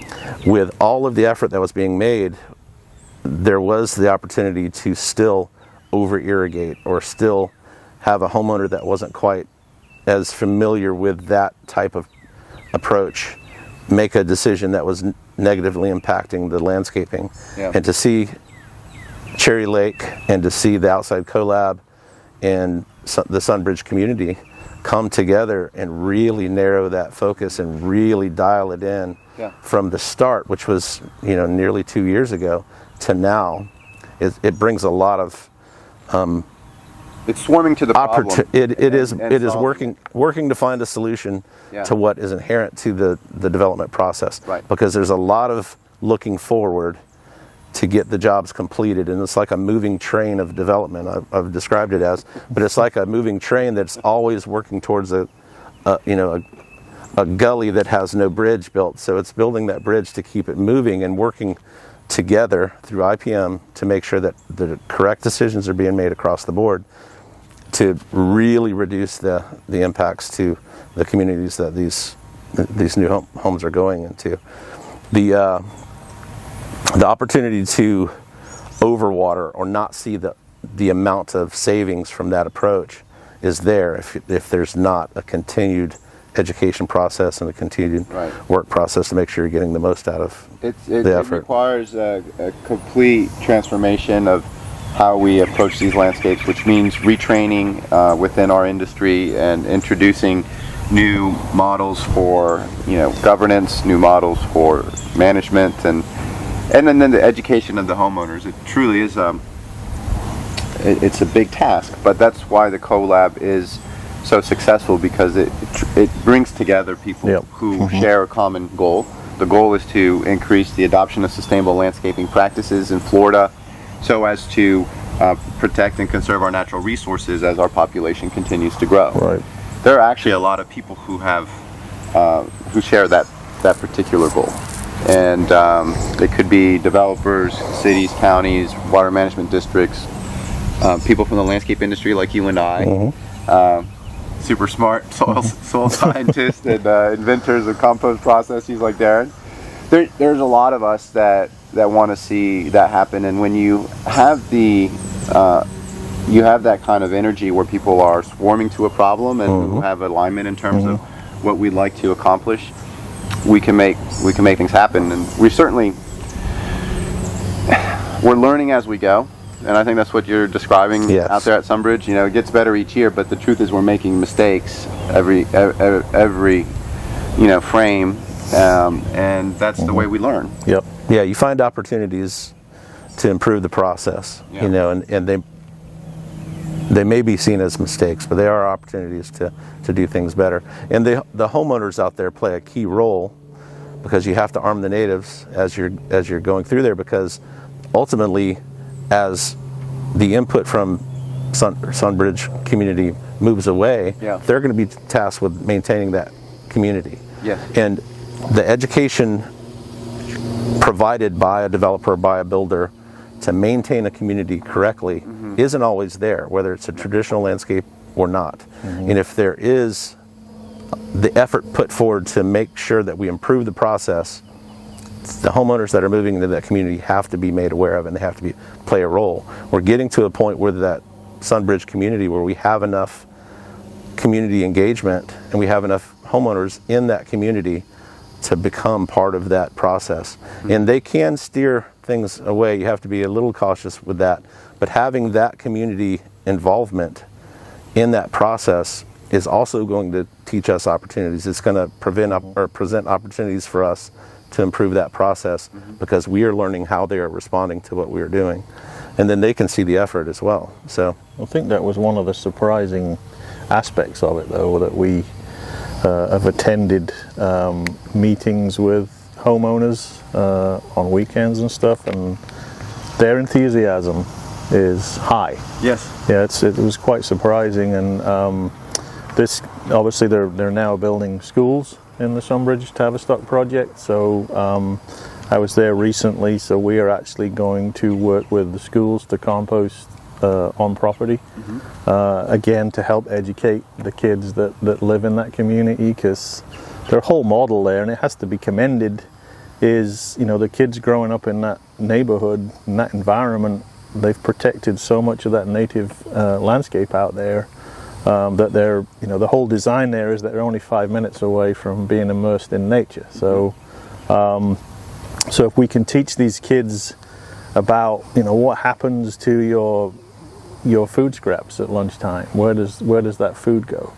Is it good that it potentially goes into a landfill and creates methane gas that you know speeds up global warming, or should we basically, you know, mix it with carbon and turn it into compost to build soil health and soil biology, and so yeah, so starting at the base there with, you know, at the bottom with the kids, and start with the kids, and they're so receptive to it, as we've all seen, you know, this natural curiosity and that desire to be in harmony with our environment. I think everybody shares that. And yes, it is commendable what they're doing at Sunbridge, because they're making a real effort to kind of create a new alternative model, and they've understood the importance of educating the residents, the homeowners, and the kids. They've hired a full-time naturalist, Melissa. She's going to be a real resource for all of the residents. And her, you know, I'm not sure exactly what all of her responsibilities are out there, but she will be educating and doing workshops, and she's passionate about compost and wants to introduce home composting systems that residents can get excited about. Because if you could connect all of these ideas about soil health and building regenerative and resilient living landscape systems and conserving natural resources, if you can connect all those ideas to your front door, your garden, what's happening right outside your doorstep, it doesn't get any closer to home than that. And that's where people can really come into contact with this, you know, this natural curiosity. The butterfly is right there. The pollinator is right there, and the soil health. Hopefully, as we do the compost applications, I know there's going to be top dressing and other the incorporation at the front end before they build. But after the residents move in, they'll see a top dress application, and if it works the way that I've seen it work, then they'll see right away, within a few days or a few weeks, this remarkable green up on the plants. And I think once people see that, you know, we can discuss it and describe it all we want, but it's when you see it. It really is. That's what's driving the interest in traditional landscaping. We have companies throughout the state of Florida that are moving away from mineralized fertilizers and going to a top dressing program, if not exclusively, at the very least, to supplement their applications. We have one industry partner, Cardinal Solutions, on the west coast of Florida, that have started what he's calling a command care program, where he's taken 4 granular fertilizations and moved to a 2 top dressing with command applications, 1 in the spring, 1 in the fall, and 1 granular application. So he's replaced 3 granular applications with 2 command applications and seeing wonderful results. How's the cost structure? It's basically the same. So it's a wash. Okay. And his customer base is finding that this is working better than that traditional program, which is ultimately what any service provider is wanting. They're wanting to provide results. That's right. And the homeowners want results. And we're seeing, you know, we receive calls every day from homeowners throughout the Southeast, really, and beyond, looking for the product because they're seeing and hearing through word of mouth, not from marketing, but from personal experience, that this product helped them overcome challenges, help folks overcome challenges in their yards, their personal yards. Most of them in areas that have been recently developed with poor soil conditions, and this product is helping them overcome those challenges. In the larger master plan communities, like I had, at one point I mentioned the zoysia that I was managing. I had 40 million square feet of zoysia overall under my care. 40 million? 40 million. Holy moly. So quite a bit. And most of that in master plan communities. Each one of those communities was looking for opportunities to reduce the amount of water that they're putting in the common areas. Why? Because they were spending so much money. The water bill. The water bill. And they were under pressure from water management districts and from their local utility to reduce the amount. If they reduced the amount, in many cases, they felt like their turf was going to die. And in some cases, it did. So there were plenty of opportunities for them to create native gardens or meadows that could reduce the amount of water necessary while beautifying their communities. So that's something that I learned after coming and working with this group, that it's just the tip of the iceberg. It's not just the new communities that are being built that are the opportunity. It's the retrofits to go back to the areas that are struggling and helping and coaching these folks into making decisions that are going to benefit their communities long term. In most of these HOA run communities, they have groups of homeowners that are trying to make decisions that protect their investments and protect their communities moving forward. These types of things have to be... It has to look good. It has to look good for a long time, and it has to be efficient in the way that they move things. The water issue is not going away, and it's only going to be more difficult for these homeowners and these types of communities to manage as time goes on. So finding a solution for them is just as important. Sunbridge creates a great example of what can be done, not just for those large master plan communities moving forward, but some of those retrofits. Those smaller areas and smaller parks, and what we've learned, can easily be recreated in those smaller areas and existing communities. Yeah, I think the market for landscape conversions towards more regenerative and sustainable models is going to be there. We're actually, on this property, we're doing some trials on planting meadows using a no-till drill seeder, and we think that a lot of it is just developing the know-how, understanding which plants to use, how to prepare the soil, and then the operational considerations about how you apply it efficiently, cost effectively, and establish it. But again, if you set that as a goal and you get enough people thinking about the problem, we can solve these solutions and eventually provide something to the industry, to the end customer, that's going to look just as good, that's going to cost less up front, that's going to cost less to own long term, and that will conserve water and provide pollinator benefits, right? We can't expect to charge them more up front to get the other 4. You have to get all 5, in this case, to be competitive with the alternative and to provide a superior value. And if it solves one of these critical concerns for which there is no available solution, such as water supply and landscape water use, then it's gonna take off as an industry, which is great for our business, Cherry Lake, of course, because we're in that space. But I see it as being an opportunity for hundreds, if not thousands, of landscape companies and nurseries to generate value and to grow their businesses, to create opportunities for their employees, while doing something truly purposeful. You know, we're helping to bring balance and harmony back to our environments, and it's not easy. It's going to take a lot more work to scale this up, but we're getting there. And I think having your product, LifeSoils, has been really instrumental, because it's not the only solution. Like, I don't think you just apply compost and walk away, problem solved. But it's an essential component to creating living systems that function dynamically, that function in a manner that is regenerative. Because of this living system, it's almost like a biological machine that you're describing there in the soil, right? Sure.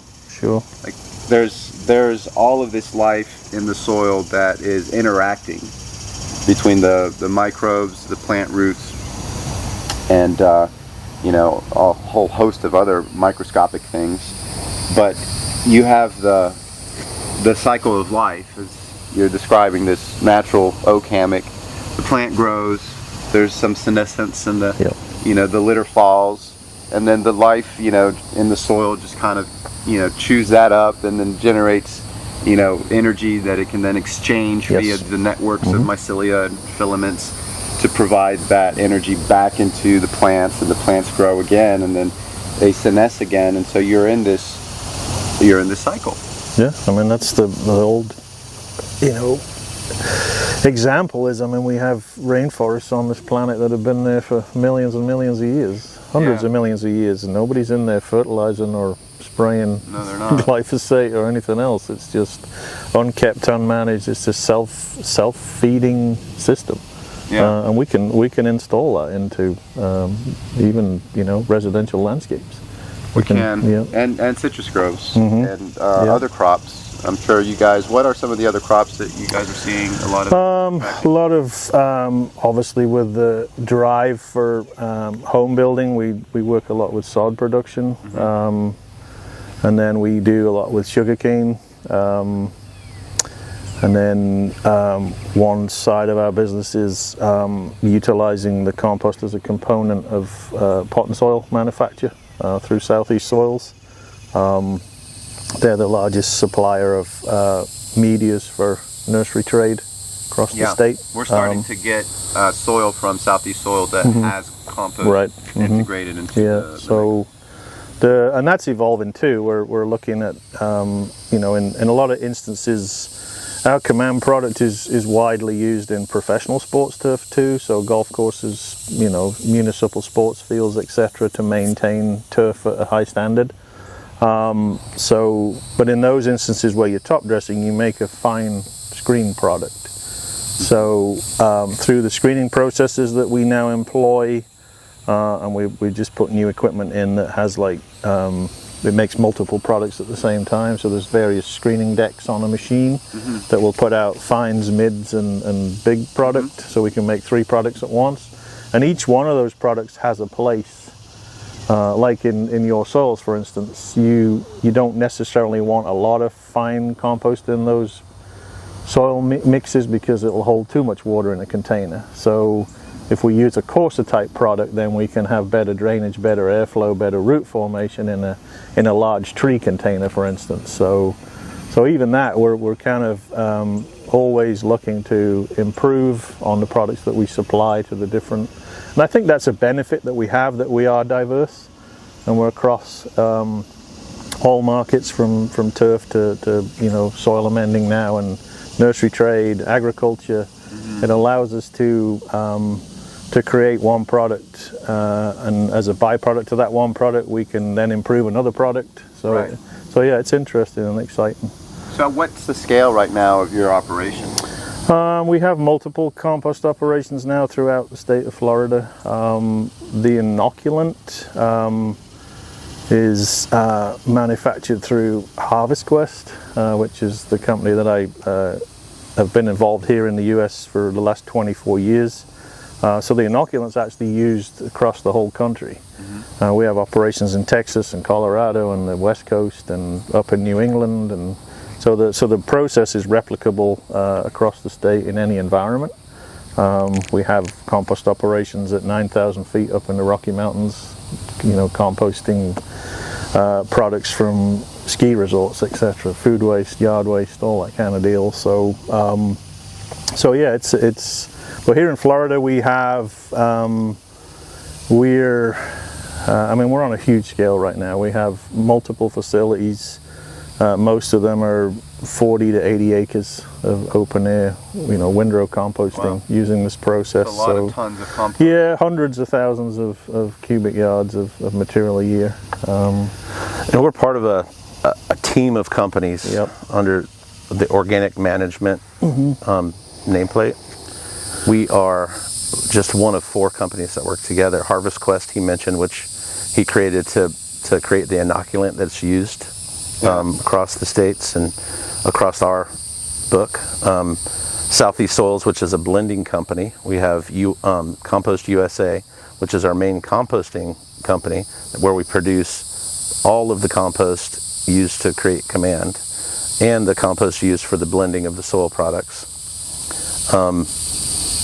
We have a great group of folks that work together, all the goal of diverting organic waste to a useful purpose, breaking things down and using them in a compost, and using that compost created in multiple different avenues. And there's a lot of room for growth. I mean, it's we're seeing more and more demand. Again, a lot of it's being driven through people have better knowledge these days of what we want to do with the environment, and the water issue is driving a lot of it.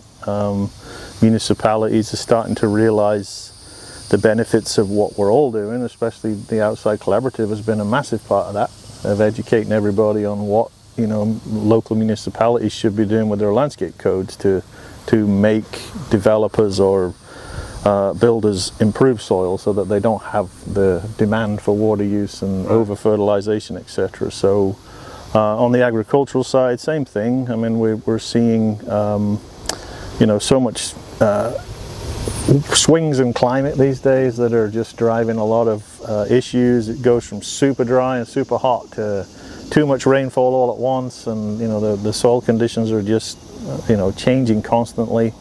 And again, the higher heat, the higher temperatures are creating more decomposition of organic matter in the soil, so it's deteriorating at a faster rate. And if you're not replenishing it, then there's an issue there.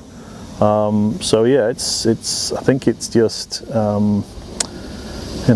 it's time. The composting has been around for thousands of years and been done by many communities all the way back to the Romans or whoever before them. I mean, there's a history of it, but now I think that we're realizing that, and it makes so much sense in Florida. We have a hurricane, for instance, comes through, which is not a good event, but I mean, it generates, hundreds of thousands of tons of down trees and tree limbs and just storm debris that can all be converted and turned into compost and utilized for soil production and water conservation.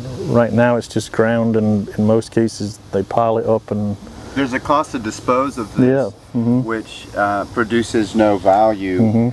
And in some cases, the disposal of it is an environmental cost. Yes, because exactly. It actually creates pollution. It creates runoff. So maybe we should talk about the biosolids issue and how that fits into the story of soil formation.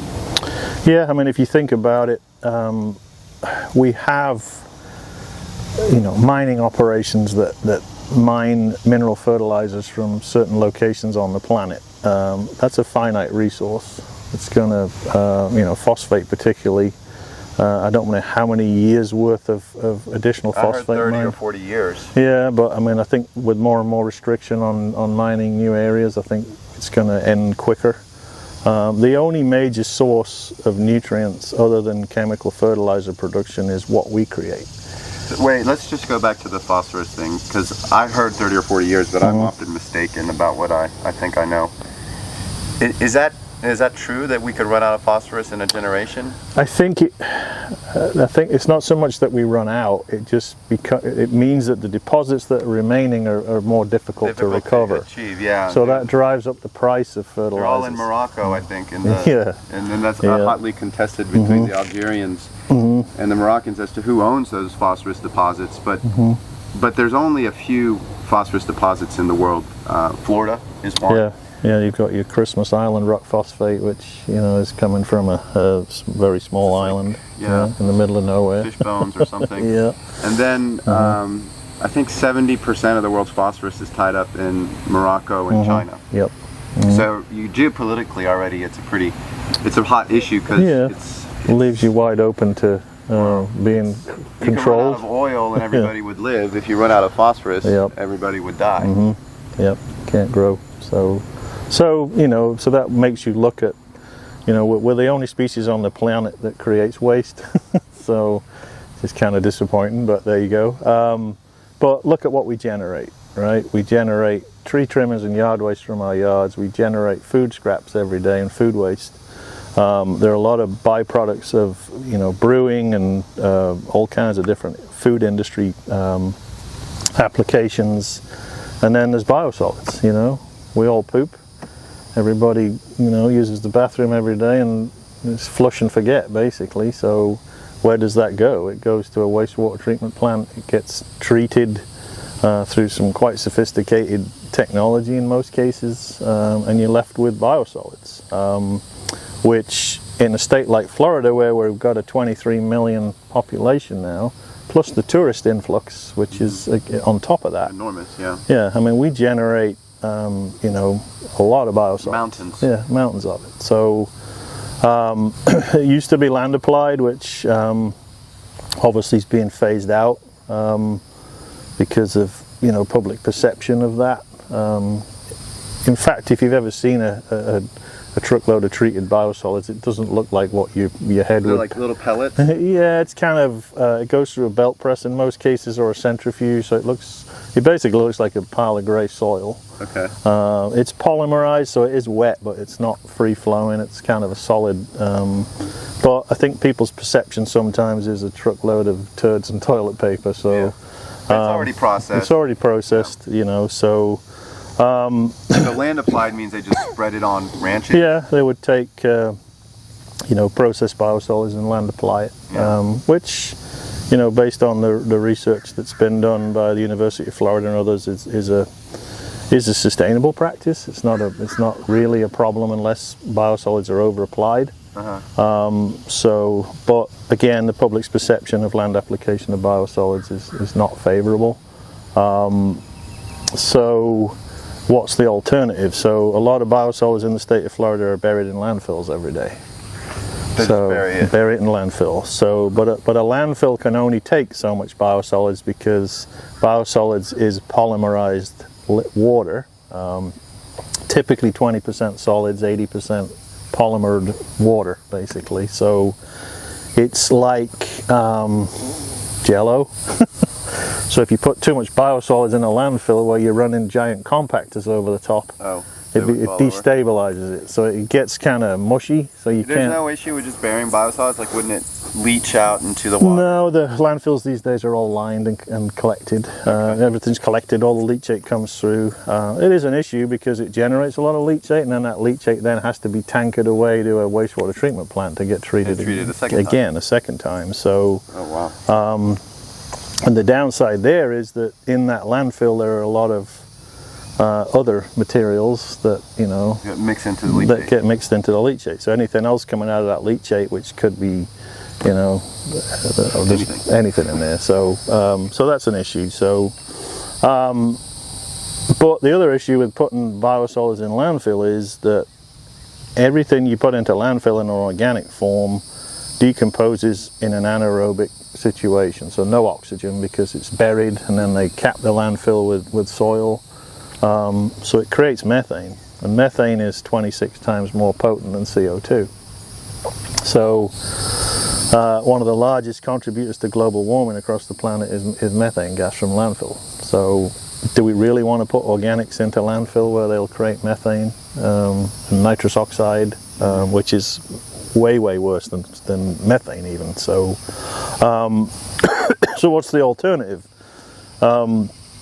In our process we have predominantly carbon-based materials. So in our process 80% of what we compost is carbon-based products, which we call bulking agents. So that's like yard waste, tree trimmings. Now to that you need to add a nitrogen source, so something that's nutrient rich to create a good compost process. So that could be manure, it could be food waste, it could be biosolids. So there's a percentage of a feedstock which goes with the bulking agents.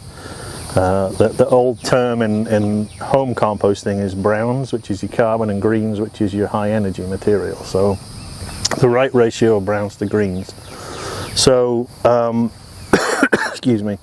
So bringing in the biosolids, blending it with the yard waste and food waste and other materials that we also utilize, we're able to put that through a biological conversion process. Again, we lock up all the nutrients. We break down, there'll be traces of chemicals in there, which most of are basically, as I said at the beginning, I started in bioremediation, breaking down chemicals. So a lot of the, most of the chemicals become basically broken down into their basic form, which is CO2 and water. So we can help to, eliminate a lot of the chemical, which are very, very, very trace levels anyway. They're not anything that's unsafe, but well, you're taking all of these inputs through a natural process of decomposition, which is how nature deals with waste, and to turn waste into energy, so that energy can continue to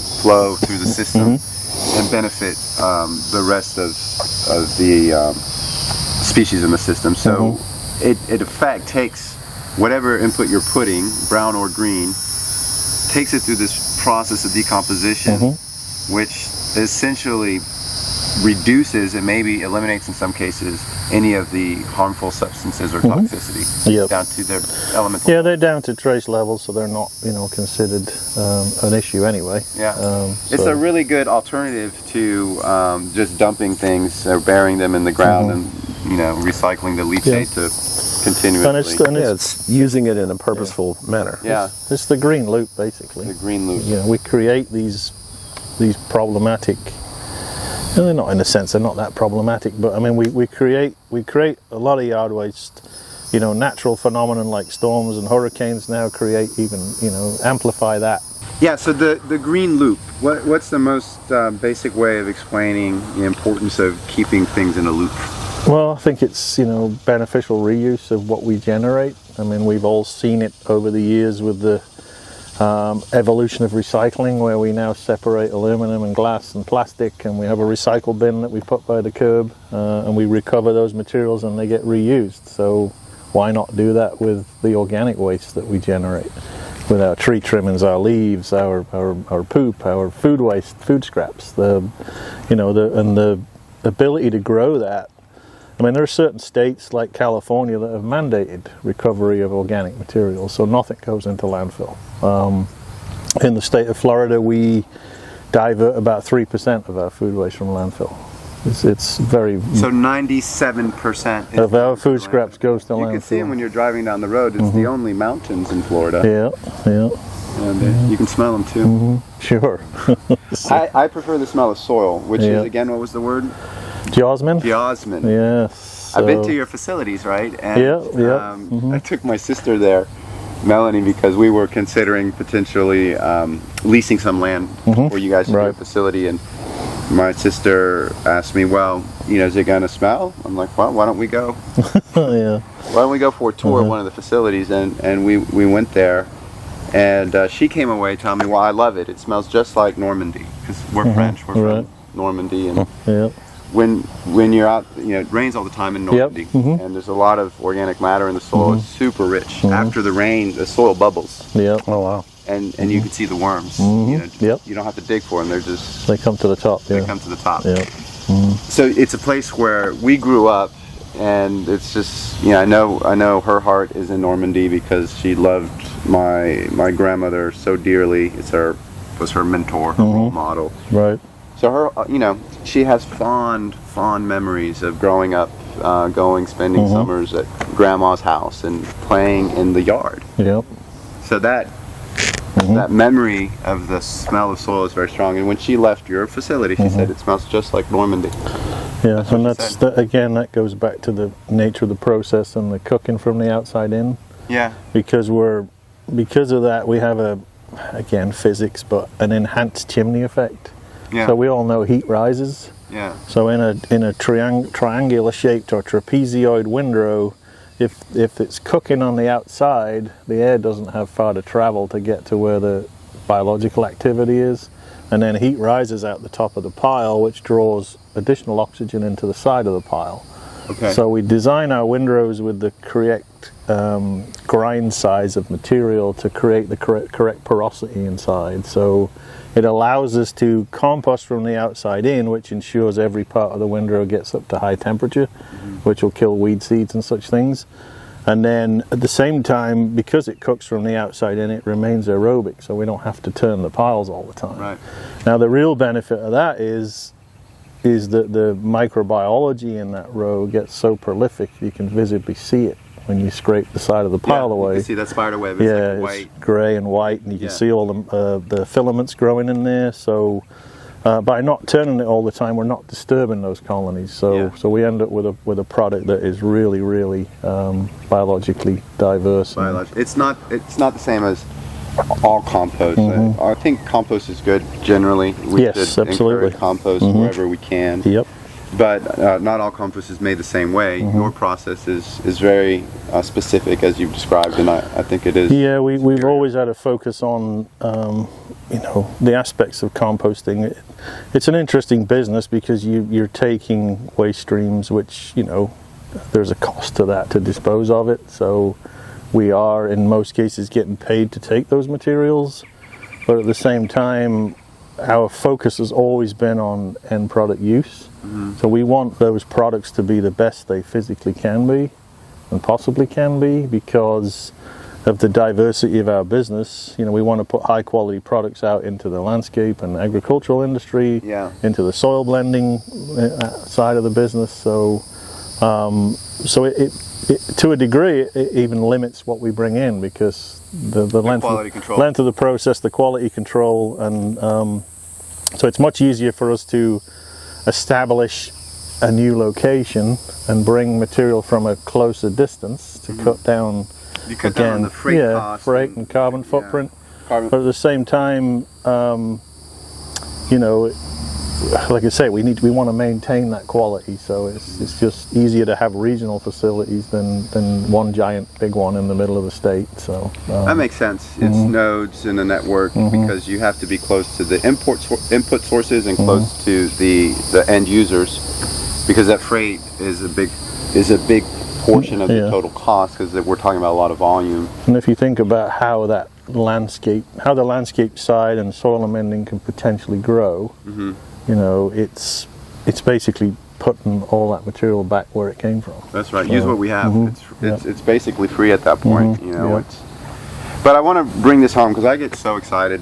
I love talking about soil. I love talking about changing systems and solving big problems. And when you talk about soil, you could easily talk about civilizational scale impact.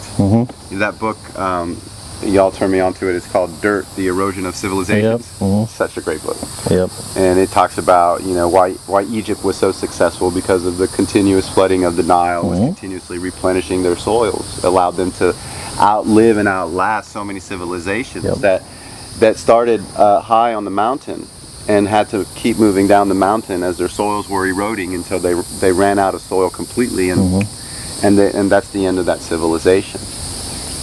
But I want to bring it home because the reality is that this is something that we each can do, and you could do it right in your backyard, and you don't have to do it at scale to make an impact, right? You can really be a part of the solution with a bag of compost and a couple native plants, right?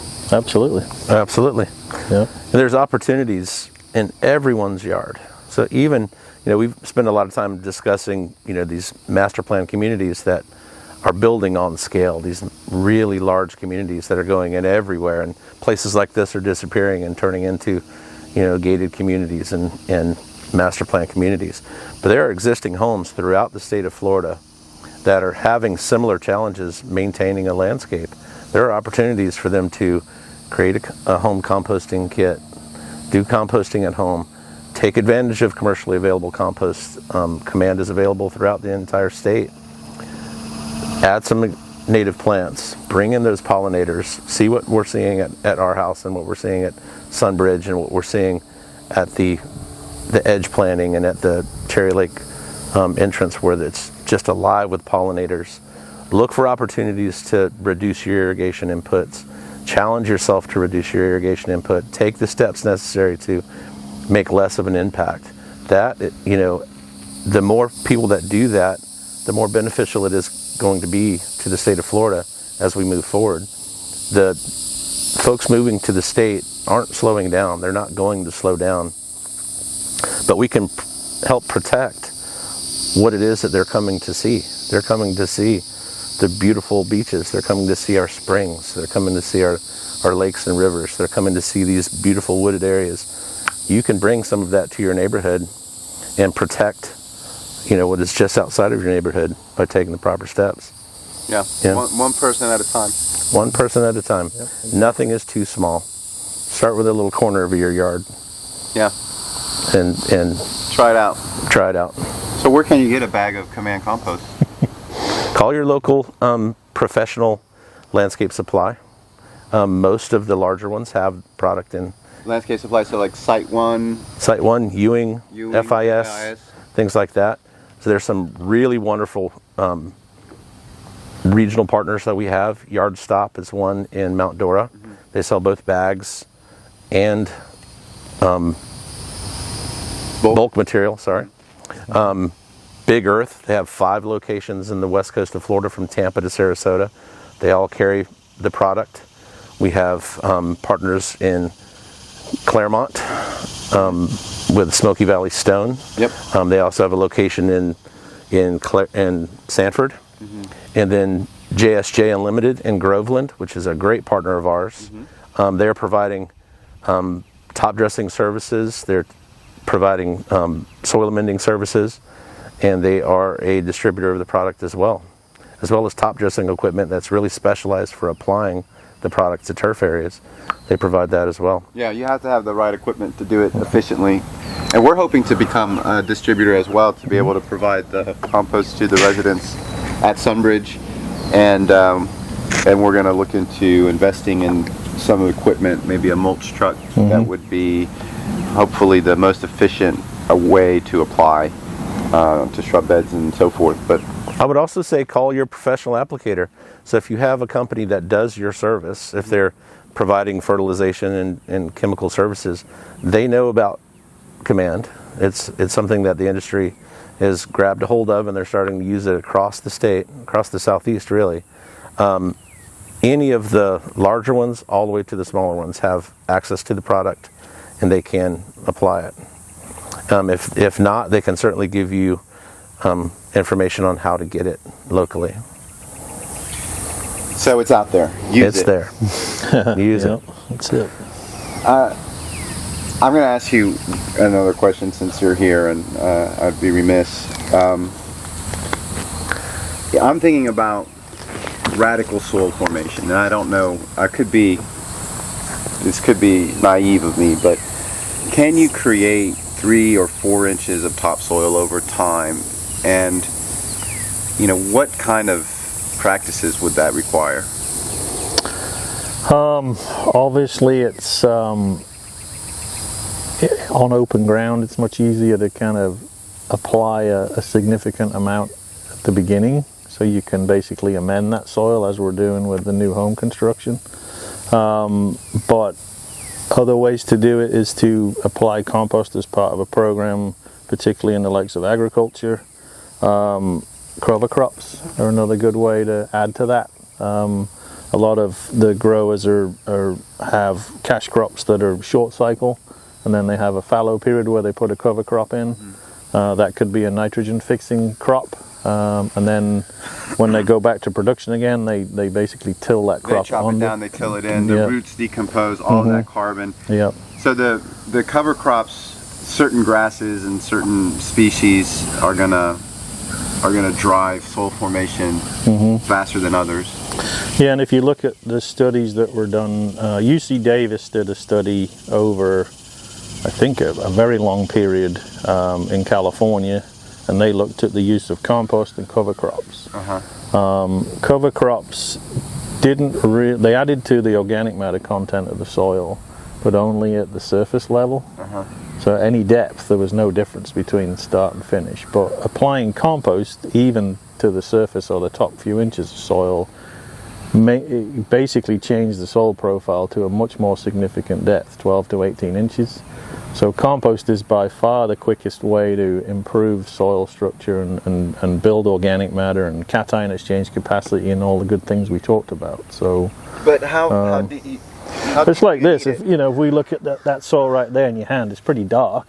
Yeah. Now if we come back out here with a shovel and go 2 feet down, we're going to be in either orange sand or white sand, Right. with no organic matter, no dark coloration. That probably smells pretty earthy as well, because Smells like Normandy. it's got actinomycetes in it. So Smells like Florida, actually, yeah. with all the sand. Yeah. But so in Florida, how deep would you need to see dark soil? Again, depends on. I mean, naturally, I don't think it extends more than about 4 to 6 inches in most cases. In most cases, yeah. There's Yeah. different regions and ecotypes, but Yeah. when you're at the, these development sites and some of these ag sites, Yeah, it's just sand. It's just sand. It's like being on the beach. Yeah, it's like being on the beach. So how do you go from that to this, and how long would it take?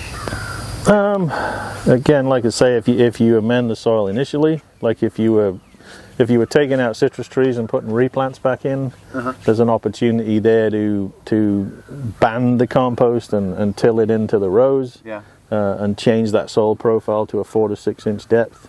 And then there's, I know you guys are looking at it, cover crops, absolutely, nitrogen fixation to help drive that whole system.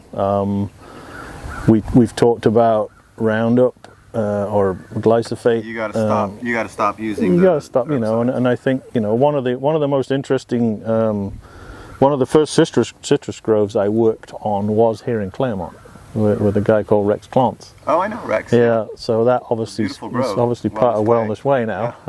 So where we actually are going to be applying compost for water conservation purposes, but.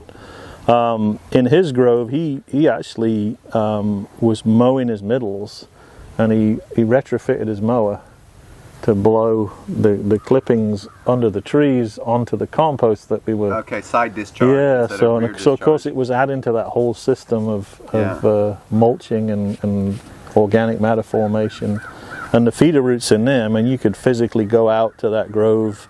Basically, put your fingers in the ground like talons, and you could feel the feeder roots, and you could lift, and you could see the soil moving 3 or 4 feet away from you. So he invested in building up the soil in his grove, and he probably, I guess, achieved a certain quality of topsoil. Yes, and then worms, you touched on it earlier. He went from not seeing any worms in his grove to having, literally thousands of earthworms. Did he introduce them? No. Okay. They just appeared. They were obviously there, but at such small numbers. But so they multiplied. Okay, I'm trying to understand what might be a protocol. Incorporating compost up front before planting. Yep.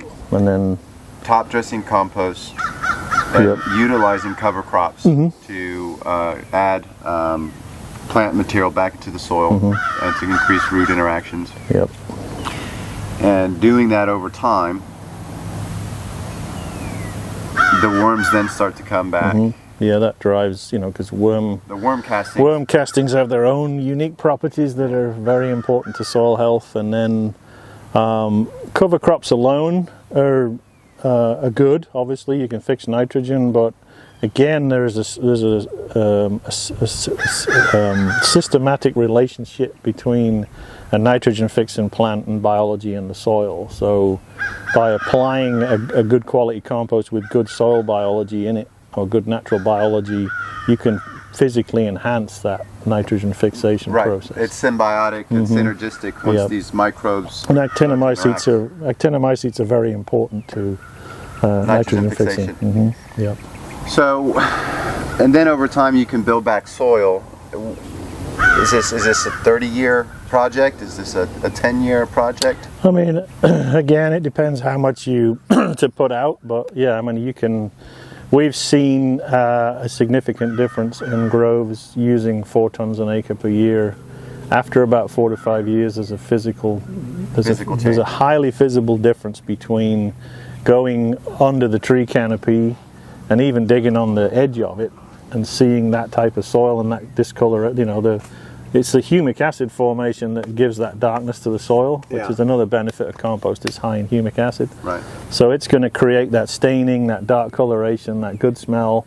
And you can go out into the middles between those trees and it's just the same as it was, just like beach sand. So you can visibly see that difference. And again, the feeder roots are so important. The more roots you can have on the surface of the soil, taking up nutrients that you may apply through your drip irrigation system, or being able to harvest rainwater when it rains. And It's a biological machine. absolutely. Once you get it going, it does all of these different functions, and it functions at such a high level and accelerates soil formation as you get the worms, you get the microbes, you get the plant roots, and you get these cycles, the water cycle, the bacterial cycle, the carbon cycle, the nitrogen cycle.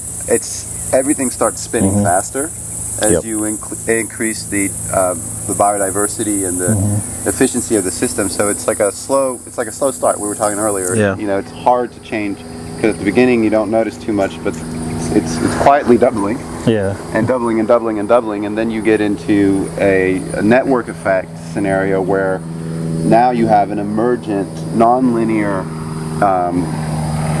explosion in value, and that's what soil building does. It's an investment, a compounding interest in health and wellness and ecological sustainability that is just about doing the right things to steward the soil. Incorporate compost at the start, top dress, put in cover crops and plant roots, and manage the water and so forth, and cut out the chemicals. Yeah, and if you think about what we used to do not so long back was fumigation. Oof. So that was the solution to pests and diseases, was to cover your fields with plastic and pump toxic gas into the soil and kill everything. And then replant, because they still do that in a lot of crops. Fumigation is still a common practice, sadly. Yeah, it's interesting to me because I've worked with compost production and compost use all over the world. After my start in the UK, I was over in the Far East. I worked in Malaysia for 3 years with tropical agriculture, and they had similar soil over there, which they call a breeze soil, very sandy, subtropical or tropical soil. So it's very interesting to compare. Compost use in Florida makes a significant difference, even if you put a small amount out, because our soil is so sandy. It doesn't have a lot of clay in it in most cases, so there are no negatively charged particles to help hold nutrients in the soil. So by the use of compost, and everyone should keep this in mind, that as we talked about, you can do it on such a small scale, even in your yard at home. If you incorporate compost in that soil, it will perform exponentially better. Even if you put one bag of compost out there, it's better than nothing. So that's the areas we typically use as demonstrations. We want the area of your yard that has performed the worst. Which one gives you the most trouble?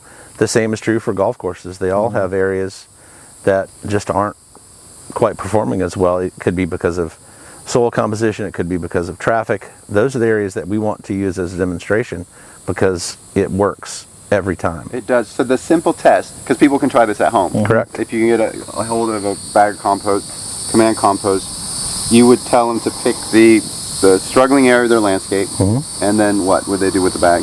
Just top dress that area. Just start with a small area. Over the top? So the application rate that we would recommend is 9 bags per 1,000 square feet. So you can kind of figure out that translates to 1/2 cubic yard per 1,000 square feet of turf. Okay, so like about 100 square feet per bag. Yeah, roughly. That's good walking around math. So 10 bags per 1,000. One bag will do a 10 by 10 section. Okay, so take a 10 by 10 section, put it on, and then what? Spread it out as evenly as you can. It is not fertilizer, so it doesn't have to be perfectly even. So I wouldn't tell anyone to really worry themselves too much with making sure that it's perfectly applied. But apply it to an area, take a before picture and after picture, and look at it 10 days, 2 weeks later. 10 days to 2 weeks. And watch the difference. So that would be your application rate for top dressing a lawn. But if you were going to create a flower bed or a garden, typically, your best results are going to be 2 parts native soil to 1 part compost, and just mix it, basically incorporate it into your soil Before you plant. Before you plant. But I want to challenge people to go out to their yards and pick an area that they already have that's maybe struggling, and just dump some compost on it and come back in 10 days. And take a look at it. Because I think that's the simple proof, and we don't need to convince people if they can convince themselves. Correct. Yep. And I like the idea of just doing it, because that's how I became convinced, because we started applying it in citrus, we started applying it on turf, we started applying it on a native plant, we started applying in the nursery. We grow a lot of different crops, so we're always looking at plants. Right. You know, but anybody can see what's a healthy plant and what's a sick plant. You don't have to be a farmer for that. Anyhow, as soon as we start applying the compost, set your watch. 10 days later, 15 days later, you can go out and say, oh, that was the area that was applied. And that's meaningful, because you can, when you can see it, you know something good is happening. And today, you've done such a great job, Darren, of explaining what's going on in the ground, so that we know there's a science behind it, a really beautiful science. And Mark, you've done such a great job of sharing the journey that you've been through on the landscape industry side, because I think your journey is one that now the entire industry will be going on at their own pace. We'll all get there eventually, but to journey from the traditional landscapes that are heavily dependent on these chemical fertilizers and pesticides and high water irrigation water use, to slowly learn how to do it a different way, to slowly learn how to reduce, and to make it more efficient. Eventually we end up, you know, in an oak hammock talking about soil.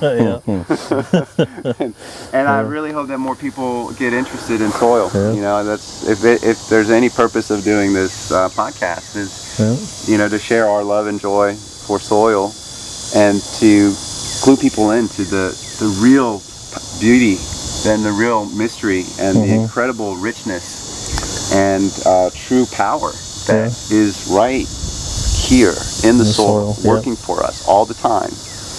And you don't need the whole planet Earth, you just need a little portion of your yard. Start with 100 square feet. True. See what happens. That's it. You guys are fantastic. I'm so happy to work with you, and I want to Appreciate it. for thank you. everything that you're doing. Thank you for having us. Thank you very much. Thank you for all that you're doing. You know, it's really setting the example for the industry. You know, showing everybody what is available, what their options are, what is possible. So thank you. Thank you.